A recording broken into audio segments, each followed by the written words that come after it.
is Digivation Network. Hello and welcome to the program Digivation Network. Here we x-ray issues and development in business, innovation and ICT. Again, you're warmly welcome. I am Bayero Agabi. Don't forget you can also be part of the show by subscribing to our YouTube channel, youtube.com/Digivation Network and other social media platforms. This is Digivation Network. These some other people gone before me. With the sun of man, on the sun of sun. Let's take 5. Hey baby, how are you? Are you guys done? No, we're not done. I'm tired. I can't wait to... Wait, have you linked your NIN to your MTN line? I've told you to do this thing. You are stalling on it. Me of Egbo story. See, babe, I don't know how to do it. Linking your NIN to your MTN line is as simple as saying MTN. Just dial *785* your NIN and hash. It's so simple. Staying connected to family, friends, and colleagues has never been easier. Link your NIN to your MTN line now. Babes, I've done it. It was so easy like you said. Oh, that's fantastic. This is Digivation Network, Africa's best digital and innovation news platform on television, and I am Bayero Agabi. According to a research by a United Nations Conference on Trade and Development's Business to Consumers Conference Index 2020, Nigeria has dropped to 94 from its previous ranking of 88 in 2019. For details on this and more, please stick around for Adaze Okayene.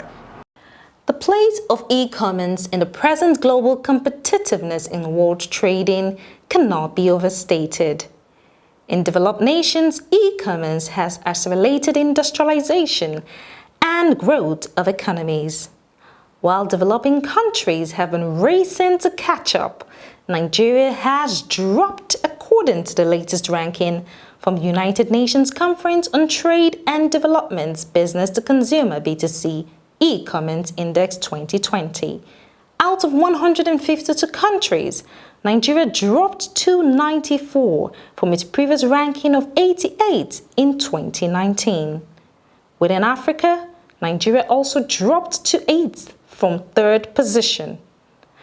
The news comes as a surprise considering Nigeria has one of the largest internet populations in the world and experienced a vibrant e-commerce upsurge in 2020, particularly during the COVID-19 lockdown. To put this in a clearer perspective, data from Nigeria Bureau of Statistics on GDP showed that the ICT sector of Nigeria's economy grew by 14.7% in the fourth quarter of 2020, making it the fastest growing economy in the country. A gain that was attributed to strategic policy directions, which includes National Digital Economy Policy for Digital Nigeria and Nigeria Broadband Plan, according to the Ministry of Communication and Digital Economy, Dr. Isa Ali Pantami.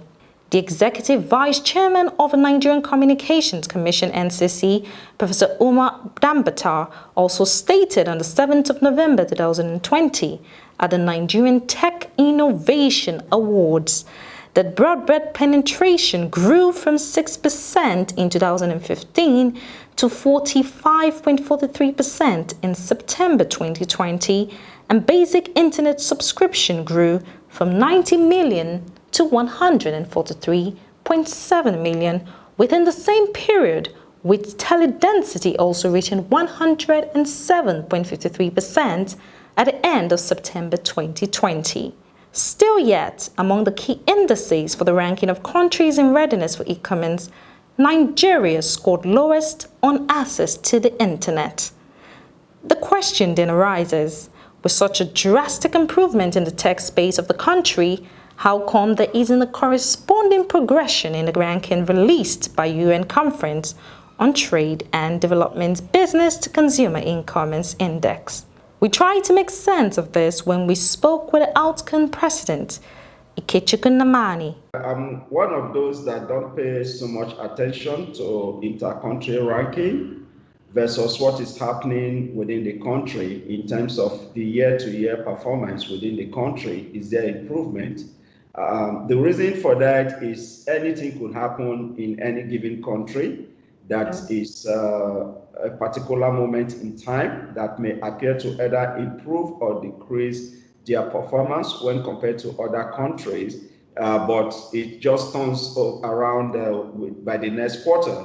So a typical example, a few months ago, Nigeria was rated as being in recession, and then just last week, new data came out that Nigeria is no longer in recession. Nothing stops Nigeria from being rated as back into recession next year. And if you were to compare that with other countries, then it may not be a fair comparison. The most important thing is to understand year to year, is the country improving in terms of e-commerce transactions, access to internet and all? If the answer is yes, then it's a step in the right direction. If the answer is no, then it means more questions need to be asked and people need to find out why is the country not improving. Now, how we compare to the other countries and rest of the world is important purely from a metric standpoint, but beyond that, the in-country performance to me has more weight, and I will focus more on that. One simple example, if you look at the COVID pandemic, the US just hit about 500,000. Does it mean that Nigeria, that has less than 100,000 deaths, is better, than the US? The answer may be no. So it all depends on what is happening at any point in time within any country, That's the way I would want to look at it. I know from my observation that because of the impact of COVID, there's been an improvement in the use of e-commerce channels within the country. A lot of people now shop online. When the traditional shopping centers were closed because of COVID restrictions, many people were still able to order their services online, have it delivered, and all that. So from that standpoint, except there's a contrary statistics, I think the country is improving year in, year out. But that, as you rightly noted, may not mean some other countries are not improving at a faster rate, which may give them a better ranking in this particular report. The president of Nigerian Internet Association and the CEO of Nigerian Internet Exchange Point, Mohammed Rudman, shared some possible rationale behind Nigeria's slip on the ranking. High likelihood that Nigeria has dropped in ranking from that 92, which is 86, you said, to 92, right? 88 to 94. 80, yes, exactly. Six line drop. Yes. From that, yes, correct. And the parameters you mentioned are actually the right parameters, but when it comes to the broadband, I think that's where you asked. Nigeria is constantly increasing in the number of people that are getting online. If you check the NCC website, you will see that as the end of 2020, we have like around, I think, 154 million people that are online. Out of that, 86 million of them are on broadband, which is equivalent to around 45% of Nigerians that are actually on broadband. So there is a significant increase in number of people that are getting online, but in terms of the ranking, yes, I believe it's possible based on the parameters you mentioned. He also identified key factors to what may appear to be hindrances to a larger e-commerce ecosystem in the country. But there are other challenges. If I'm to say, part of it is the availability of the network in so many other areas. Still in Nigeria, you have the underserved and even unserved areas. For the areas that are served, the connectivity mostly is not up to 3G, it's mostly 2G. And with that kind of connectivity, you cannot really do much. So even though we have high population of number of people that are on the internet, as I mentioned earlier, only around 50% of the people that are on internet, out of the 154 million, only around 50%, 86 million, that are actually on broadband. And those on broadband are mostly in the cities. the main big cities. So 20%, 80% of the commerce, online e-commerce in Nigeria is actually from those major cities. Lagos, Abuja, Port Harcourt, Kano. That is the end. The remaining 20% is from all other parts of Nigeria, and all because of the internet access challenge, the infrastructure challenge. If you go to most of these remote locations, the internet connection is very, very terrible. Part of it, is the cost of data. A lot of Nigerians cannot afford it. So possibly why you see the drop in ranking, even though there is COVID-19, is possibly because of affordability. Due to COVID-19, millions of more number of Nigerians are going into the poverty line. They can't afford the data. So regardless of going online to even buy some items. So yes, internet is a major part of it. On the Index of Secured Internet Service, which Nigeria scored 36, Destiny Amana, the president of Nigeria Internet Group, disagreed with the score, but emphasized on the significance of such rankings on the country's economy. So with regard to security when you're using the internet, I'm not sure I agree with the statements by the United Nations, because I don't know what their matrix was, how they measured that. What exactly are they measuring? Are they measuring the security with regard to someone eavesdropping on your phone call or your emails, or is it how secure is it from the government who is listening to you? I'm not sure how to answer that question. That is my statement with regard to that. With regard to actual e-commerce and business, a lot of Nigerian businesses, all they had was a website. They didn't have an e-commerce presence. And even the e-commerce people, the people who were selling online, the infrastructure, the way their businesses were built, there was not enough infrastructure on ground for COVID-related e-commerce, because non-contact required a lot of mobility with regard to logistical delivery of your goods and services. And there were hardly any logistics companies that were operating at the time of COVID. Of course, the case has changed now. There's so many one-man businesses who have gone into logistics. If you owned a motorcycle, you started a logistics company. There are even aggregators being created right now.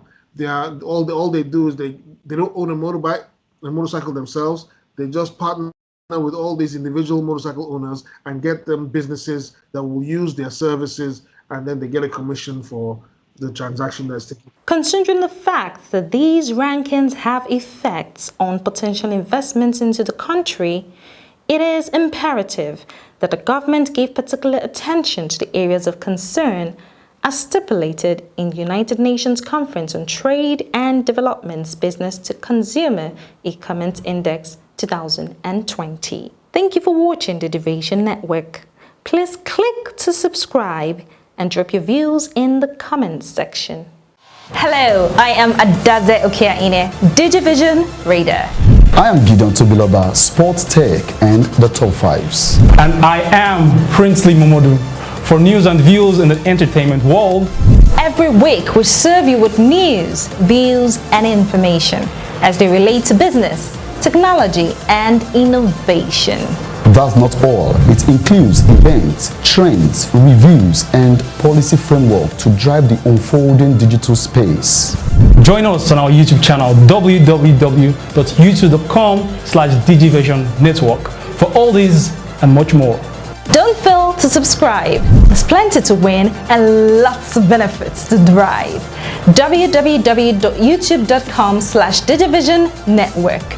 Digivision Network, your leading platform for business, technology, and innovation news. Subscribe and join us.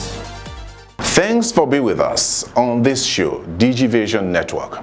For details, please join us via our YouTube channel, youtube.com/Digivation Network. As nations aggressively go digital, Cybersecurity has also become a major issue of concern to all and businesses alike. This is the reason for this report on cyber war.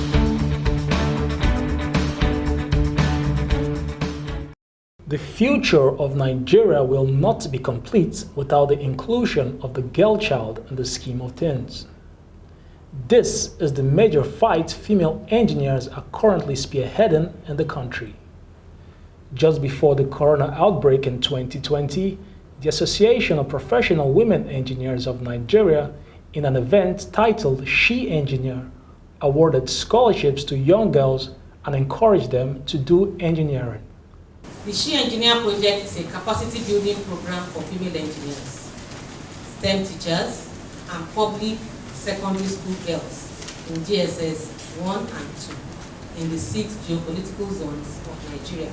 Our aim is to encourage girls to enter and stay in STEM careers through this project, and our areas of focus are start young. The charge I give to you today is start loving STEM subjects.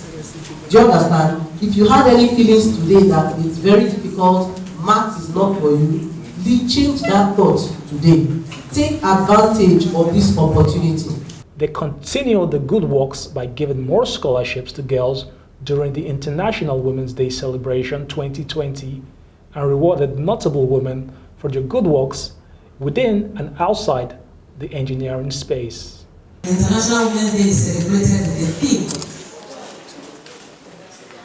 that will not be the change that we want to see in our world. The theme for this year is an equal world is an enable world, with the hashtag IWD2020 and hashtag Each for Equal. Today we'll be celebrating women's achievements by giving our Trailblazer Awards to 13 outstanding women in recognition of their achievements in attaining extraordinary heights. In recent times, evidence has shown the benefits of women participation also in entrepreneurial activities, as women we know are multitasking. Therefore, it means, as the Honourable Minister has said, what a man can do, a woman can do also. Some even saying better. The Women's Association are not resting their oars yet, as they further awarded scholarships to 6 girls and also applauded the present administration for appointing women to hold critical positions in the country. We will celebrate women through young school girls, tomorrow's women. We have organized a competition tagged Who Wants to Be an Engineer in all 6 geopolitical zones of Nigeria. We are having the grand finale today, and we are awarding scholarships to 6 girls who emerge winners. I must always recognize the outside protocol, the presence of always. I do that because they scared me a lot. These women were with us in Borno State at the height of the Boko Haram insurgency and have been assisting our engineers and even our school kids. The truth is that we are both human and social capabilities, advocate for equal rights and opportunities for women. Women deserve equal opportunities in all sense of life, free from stigma and violence. The theme of today's or this year's event is Choose to Challenge. I don't know why you choose that theme, Choose to Challenge. Because women have already been challenging men. In fact, it's even the other way around. It is the men that are choosing to challenge the women. So these 2 girls are winners of the Engineer John Arthur Scholarship for Girls in STEM. Are you displaying? Where's the scholarship now? Display it. Scholarship. Okay, so this is for the 3rd prize winner, and it's a total of 210,000 for the 2 girls for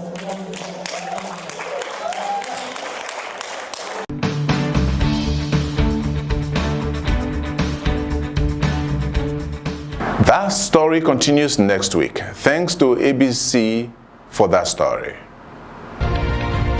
This is Digivation Network.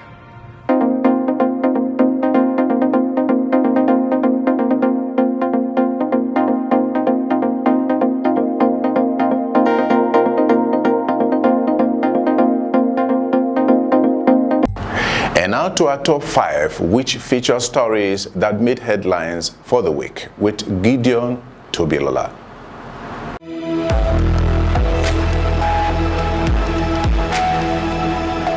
Hello everyone, welcome to another interesting segment of the Top 5s. I'm Gideon Tobilola. So this episode promises to be very exciting and informative as I'll be highlighting the top 5 events that took over year 2020. 2020 was a highly disruptive year that was heavily defined by different unforeseen activities and events which led to global social and economic disruptions. Here is a list of my top 5 events that happened in the year 2020. Starting from number 5. Joe Biden became the president-elect and now the president of the United States.